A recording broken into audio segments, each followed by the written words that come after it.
Ndërsa vionte situata e agravuar në Këshillin Bashkiak të Tiranës, ku anëtarët e majtë të tij kërkonin organizimin e një mbledhje të paralajmëruar me qëllim ndryshimin e kreut të Këshillit Bashkiak, kryebashkiaku Basha ishte pjesëmarrës në një takim në Qytet Studenti.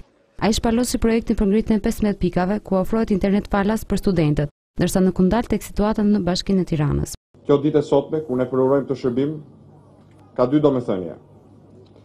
Domethënia e parë ka të bëjë me faktin që ne po hedhim sot hapin e parë në drejtim të masivizimit përdorimit të internetit nga rinia në veçanti dhe nga qytetarët. Unë besoj që këto 15 pika brenda një kohe të shkurtër të shndrohen në 150 pika deri në një mbulim të plotë të kryeqytetit, në mënyrë që çdo kush që gjendet në Tiranë 2 orë në ditë të ketë garantuar internetin falas.